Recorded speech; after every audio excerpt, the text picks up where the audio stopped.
YSRCP chief whip Rajamahendravaram MP Margani Bharath Ram Rajamahendravaram అభివృద్ధిపై పార్లమెంట్లో మాట్లాడి వందల కోట్ల రూపాయల నిధులు తెచ్చారని, ఇప్పుడు సిటీ నియోజకవర్గం నుంచి పోటీ చేస్తున్న ఆయన గెలుపు డిసైడ్ అయిపోయిందని, మెజారిటీపైనే దృష్టి పెట్టామని పాలికా శ్రీనివాస్ వెల్లడించారు. స్థానిక వియల్పురం మార్కాని ఎస్టేట్స్లో ఉన్న ఎంపీ కార్యాలయంలో గురువారం జరిగిన మీడియా సమావేశంలో పాలికా శ్రీనివాస్ మాట్లాడుతూ, రాజమహేంద్రవరం ఎమ్మెల్యేను రబ్బర్ స్టాంపుగా మార్చారని, ఆవిడ చేయాల్సిన పనులను ఇతరులు చేయడం సరికాదని వ్యాఖ్యానించారు.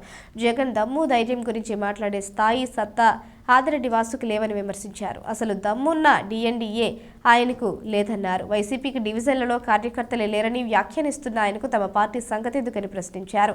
ఆయన చేసిన అభివృద్ధిని చూసే సీఎం జగన్మోహన్ రెడ్డి సిటీ నియోజకవర్గం నుంచి అసెంబ్లీలోకి బరిలోకి దింపారని, అప్పుడే ఆయన గెలుపు నిర్ణయం అయిపోయిందన్నారు. రాష్ట్రంలో అత్యధిక మెజారిటీతో ఆయన్ను గెలిపించి అసెంబ్లీకి పంపించాలనే లక్ష్యంతో వైసీపీ నాయకులు, కార్యకర్తలు పనిచేస్తున్నారన్నారు. ఆదిరెడ్డికి అంత సత్తా ఉంటే ముందు సీటు తెచ్చుకొని చూపించాలని డిమాండ్ చేశారు. మీ బావ డప్పు ఇప్పుడు కొట్టవద్దంటూ కింజారపు అచ్చెన్నాయుడు విషయంలో ఎద్దేవా చేశారు. ఎంపీలు కేసినేని నాని, గల్లా జయదేవ్ ఎందుకు పార్టీని వదిలి వెళ్లిపోయారని నిలదీశారు. భరత్ గురించి మాట్లాడే ముందు చాలా జాగ్రత్తగా ఉండాలని హితవు పలికారు. మీకు ఏమాత్రం సత్తా ఉందో ఎన్నికల్లో తేలుతుందన్నారు. సమావేశంలో వైసీపీ నాయకులు గణేష్, పొడుగు శ్రీను తదితరులు పాల్గొన్నారు. ఎంపీ గారు విమర్శించాం.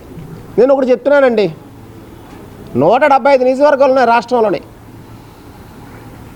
తెలుగుదేశం పార్టీ ఎమ్మెల్యేలు ఉన్నారు, వైసీపీ ఎమ్మెల్యేలు ఉన్నారు, అదేవిధంగా మిగతా పార్టీ నుంచి కూడా 1-6 ఎమ్మెల్యేలు ఉన్నారు.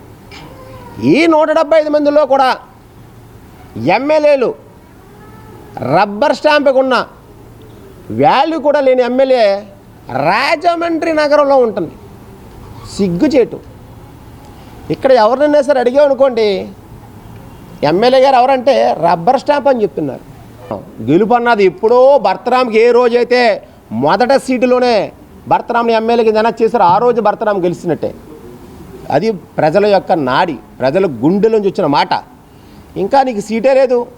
నిన్న మొన్న బుచ్చ చౌదరి గారు మాట్లాడుతున్నారు పుస్తకాల రేవు కోసం, ఏంటి మన కోటిలింగాల కోసం ఆయన మాట్లాడుతున్నారు ఇక్కడ. అంటే అర్థం ఏంటి? సీటు నాది అని ఇండైరెక్ట్గా చెప్తున్నాడు.